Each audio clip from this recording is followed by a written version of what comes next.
ಹಿಂಗೆ ಟಾಯ್ಲೆಟ್ ಅನ್ನ ಕಟ್ತಾ ಇದ್ರು, ಅದೇ ತರ ಸ್ನಾನ ಮನೆಯನ್ನು ಕೂಡ ಕಟ್ಕೊಳ್ಳೋದಕ್ಕೆ ಸರ್ಕಾರ ಅವಕಾಶಗಳನ್ನ ಮಾಡ್ಕೊಟ್ಟಿದೆ ಅಲ್ವಾ.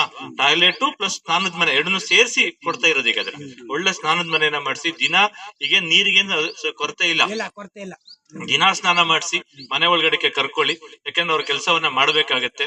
ಅದೇ ನಿಮ್ಮನೆ ಮಕ್ಳ ತರ ನೀವು ಅವ್ರನ್ನ ಹೊರಗಡೆ ಇಟ್ಟಿದ್ರೆ, ನಾನು ಆಗ್ಲೇ ಹೇಳಿದಿಲ್ಲ, ಡಾಕ್ಟರ್ಗಳು ಇನ್ಯಾರೋ ಒಬ್ಬರನ್ನ ಅವ್ರ ಕೆಲ್ಸಕ್ಕೆ ಬಂದಿಲ್ಲ ಅಂದ್ರೆ ಆ ವ್ಯವಸ್ಥೆ ನಡೆಯೋದಿಲ್ಲ ಅಲ್ವಾ. ಒಂದು ದಿನ ನಿಮ್ ಅಂಗನವಾಡಿ ಮೇಡಮ್ ನಿಮ್ ಊರಿಗೆ ಬಂದಿಲ್ಲ ಅಂತ ಅಂದ್ರೆ ನಿಮ್ ಮಕ್ಳುಗಳೆಲ್ಲ ಬಂದು ಇಲ್ಲಿ ಆಟ ಆಡ್ತಾರೆ, ಅಥವಾ ಹೊರಗಡೆ ಓಡಾಡ್ತಿರ್ತಾರೆ, ನಾಯಿಗಳು ಓಡಾಡ್ತಿರ್ತದೆ, ಹಾವುಗಳಿರ್ತದೆ ಅಲ್ವಾ. ಅವ್ರು ನೋಡ್ಕೊಳಕ್ ಆಯಮ್ಮ ಬರ್ಬೇಕಲ್ವಾ. ಅದೇ ತರ ಒಬ್ರಿಗೊಂದು ಬದ್ಧತೆಗಳಿರುತ್ತೆ. ಸೊ ಅವೆಲ್ಲವೂ ನಡಿಬೇಕು ಅಂತ ಅಂದ್ರೆ ವ್ಯವಸ್ಥೆ ವೈಚಾರಿಕತೆಗೆ ನಾವು ಒಪ್ಕೋಬೇಕಾಗುತ್ತೆ. ಆ ನಿಟ್ಟಿನಲ್ಲಿ ತಾವೆಲ್ಲರೂ ಕೂಡ ಏನ್ ಮುಂದೆ ಕೂತಿರ್ತಕ್ಕಂಥ ಲೀಡರ್ಗಳಿದ್ದೀರಿ, ಸೊ ಇದನ್ನ ನಿಮ್ಮ ಎಲ್ಲಾ ಇದ್ರಲ್ಲೂ ಕೂಡ ಎಲ್ಲಾ ಊರಿನಲ್ಲೂ ಕೂಡ ಜಾಗೃತಿಯನ್ನ ಮೂಡಿಸಿ ಮಾಡೋಣ ಎಂಬುದಾಗಿ ಹೇಳ್ತಾ, ಎಲ್ಲ ನಮ್ಮ ಅಕ್ಕ ತಂಗಿಯರನ್ನು ಕೂಡ ನಮ್ಮ ಮನೆ ಮಕ್ಕಳು ಎಂಬುದಾಗಿ ಭಾವಿಸ್ಕೊಳ್ಳೋಣ ಎಂಬುದಾಗಿ ಹೇಳ್ತಾ, ಸೊ ತುಂಬಾ ಜನ ಸೇರಿದಿರಿ. ಸೊ ಈಗ ಬಂದು ಹೋಗಿರೋದಕ್ಕೆ ಪರಿಣಾಮ ಕಾಣಿಸ್ಬೇಕು ಅಜ್ಜಪ್ಪರ ಅಧ್ಯಕ್ಷರು, ಆಯ್ತಾ.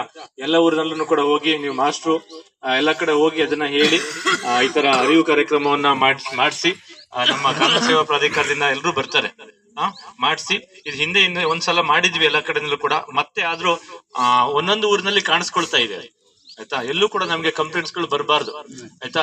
ಆ ಹೆಣ್ಮಗು ಏನಾದ್ರೂ ಕೂಡ ನನಗೆ ಈ ತರ ಮಾಡಿದ್ದಾರೆ ಅಂತ ಅಂದ್ರೆ ಬಾಣಾವರ ಸುರೇಶ್ ಇದ್ದಾರೆ, ಬಂದು ಎತ್ತಾಕೊಂಡು ಹೋಗ್ತಾರೆ, ಅರ್ಥ ಆಯ್ತಾ. ಮಾಡಬಾರ್ದು. ಹೇಳೋದಷ್ಟೇ ಅಲ್ಲ, ನೀವು ತಗೋತಾ ಇದ್ದೀರಾ ಇಲ್ವಾ ಅನ್ನೋದು ತಗೋತಾ ಇದ್ದೀರಾ ಅಂದ್ರೆ ಗುಡ್. ಮತ್ತೆ ಅದು ಒಂದು ಇನ್ನ ಸಮಸ್ಯೆಗಳು ಏನೇನಿದೆ, ಲ್ಯಾಂಡೆಡ್ ಪ್ರಾಪರ್ಟಿ ಇದೆ. ಲ್ಯಾಂಡೆಡ್ ಪ್ರಾಪರ್ಟಿ ಇದ್ದಾಗ ನಿಮ್ ಹೆಸರಿಗೆ ಏನೋ ಖಾತೆ ಆಗಿರೋದಿಲ್ಲ ಅಥವಾ ಹಕ್ಕುಪತ್ರನೇ ಇರೋದಿಲ್ಲ, ಸುಮಾರು ದಿನದಿಂದ ಪೊಸಿಷನ್ ಅಲ್ಲಿ ಇರ್ತೀರಾ. ಹೇಗೆ ತಗೋಬೇಕು, ಎಲ್ಲೋ ತಾತನ ಕಾಲದಲ್ಲಿ ನಿಮ್ಗೆ ಒಂದು ಗ್ರಾಂಟ್ ಆಗಿರುತ್ತೆ, ಆದ್ರೆ ಇದುವರೆಗೂ ನಿಮ್ಗೆ ಗ್ರಾಂಟ್ ಸರ್ಟಿಫಿಕೇಟ್ ಸಿಕ್ಕಿರೋದಿಲ್ಲ. ಬರೀ ಅದಷ್ಟೇ ಉಳುಮೆ ಮಾಡ್ತಾ ಇಲ್ಲೇ ಕುತ್ಕೊಂಡಿರ್ತೀರಾ. ಆದ್ರೆ ಮಾಡೋದಿಲ್ಲ. ಅಪ್ರೋಚ್ ಮಾಡಿದ್ರೆ ಮಾತ್ರ ನಿಮ್ಗೆ ಸಿಗೋದು. ಅಥವಾ ಒಂದು ಅಧಿಕಾರಿಗಳ ಹತ್ರ ನೀವು ಹೋಗಿರ್ತೀರಾ, ಹೋದ್ರೆ ಇವತ್ತು ಬಾ ಅನ್ಬೋದು, ನಾಳೆ ಬಾ ಅನ್ಬೋದು, ಮತ್ತಿನ್ಯಾವಾಗ ಬಾ ಅಂತ ಹೇಳುವಂತ ಸಾಧ್ಯತೆಗಳು ಕೂಡ ಇರುತ್ತೆ.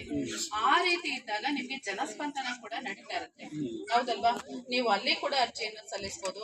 ಅದು ನಿಮ್ಗೆ ಅಲ್ಲಿಂದನೂ ನಿಮ್ಗೆ ಸಮಸ್ಯೆ ಪರಿಹಾರ ಆಗ್ಲಿಲ್ಲ ಅಂತಂದ್ರೆ ನಮ್ಮ ನ್ಯಾಯಾಂಗ ವತಿಯಿಂದ ನಿಮ್ಗೆ ಎಲ್ರಿಗೂ ಗೊತ್ತು, ಅರಸೀಕೆರೆ ತಾಲೂಕಿನಲ್ಲಿ ಒಂದು ಕಾನೂನು ಸೇವಾ ಸಮಿತಿ ಅಂತ ಕೆಲಸ ನಿರ್ವಹಿಸ್ತಾ ಇದೆ, ಒಂದು ಕಚೇರಿ.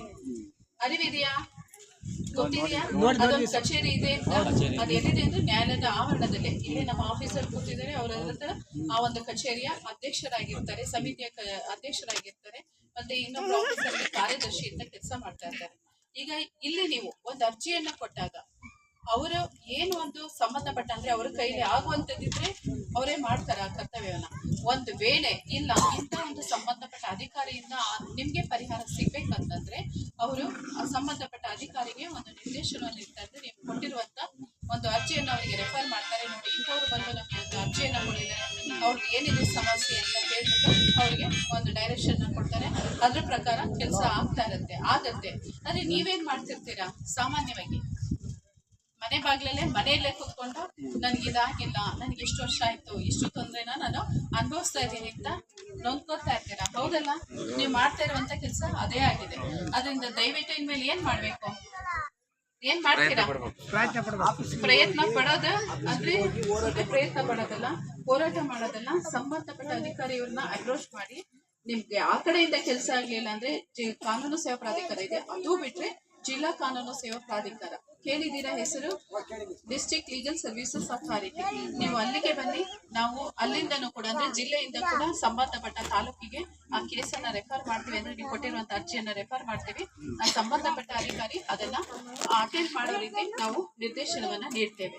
ಅದರಿಂದ ಯಾರು ಕೂಡ ಈ ಒಂದು ದಿನದ ಮಹತ್ವದೇ, ಪ್ರತಿಯೊಬ್ಬ ನಾಗರಿಕನಿಗೂ ಕೂಡ ಒಂದು ನ್ಯಾಯ ಸಿಗಬೇಕು. ಯಾರು ಕೂಡ ಅಂದ್ರೆ ಸಮಾಜದ ಒಂದು ಕಟ್ಟ ಕಡೆಯ ವ್ಯಕ್ತಿಗೂ ಕೂಡ ನ್ಯಾಯ ಸಿಗಬೇಕು. ಯಾರು ಕೂಡ ನ್ಯಾಯದಿಂದ ವಂಚಿತರಾಗಬಾರ್ದು.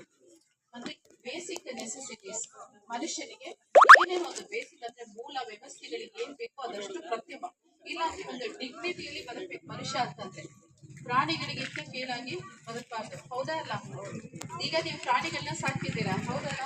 ಅದನ್ನ ನೋಡ್ಕೊಳ್ಳೋಂಥದ್ದು ನಿಮ್ಮ ಒಂದು ಕರ್ತವ್ಯ, ಜವಾಬ್ದಾರಿ ಕೂಡ.